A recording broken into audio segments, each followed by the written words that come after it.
I'm Greg Jarrett, and you are in the strategy room. There's a battle brewing over those famed Times Square billboards. That's right, there they are, the feds, telling New York City officials they must be removed or the state could lose federal highway funds. Turns out this part of Midtown Manhattan is classified as a highway under the 2012 Transportation Spending Act, which limits the size of billboards. So is this another case of too much government regulation? Here now with reaction, our political strategist Joe Listingi and Brad Blakeman. Will Brad leave it up to the feds to take what is an otherwise fairly legitimate act of Congress and to bend it so far out of proportion it's absurd? This is Congress's incompetence at its finest. To think that the billboards in New York City are not beautiful, first of all, tell that to the millions of tourists who come there and spend their money in Times Square. And how crazy is it that 7th Avenue is deemed a highway? I mean, I don't think anybody's ever gone more than 10 miles an hour in Times Square. So this is the kind of thing that government does every once in a while that both Republicans and Democrats should just shake their head at and change immediately. This is not in anybody's interest to have it go any further than it has already. You know, Joe, we just got word from the mayor's office. They said the following: we're going to fight this, first of all. Second of all, you know, Times Square is under landmark status, so it should be protected from this.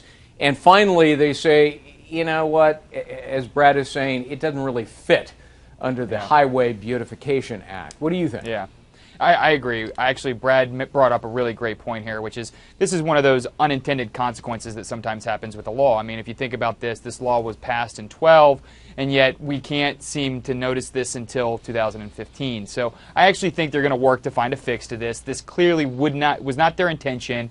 I mean, I will say this: in D.C. we don't have billboards, and it's awesome not having them around the roadways. But in New York City, in Times Square, they're iconic, and they will be protected. I think in the end, we're going to work out. There's going to be a deal. I think this is just a stroke of the pen and some amendments, and we'll be good to go. Yeah, and by the way, you know, Times Square is a block from here.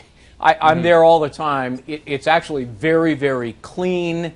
It's fascinating to just sit there. In fact, they have stands that are built there in the middle of it so people can just sit there and look at those billboards. And Brad, I drove to LaGuardia Airport yesterday, trash strewn all over the highway. Yeah, the feds really want to do something. Get out there and clean that mess up. How about this slogan, clean a real highway?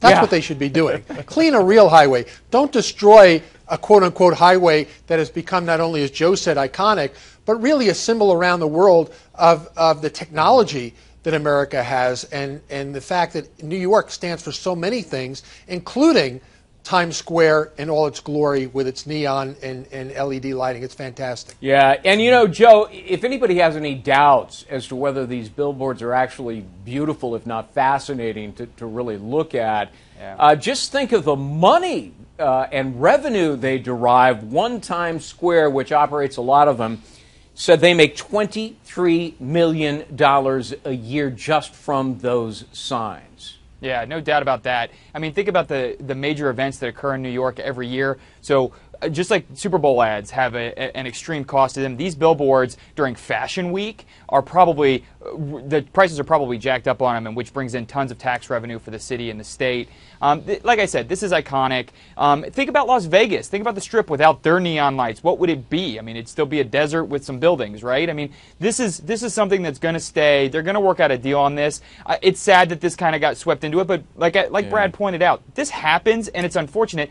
The key is maybe both parties can come together and fix it, because that would be a great opportunity for them to start working together again. Yeah, and so to the feds who are threatening $90 million in federal highway revenue, I have this message: try to think with those brains of yours.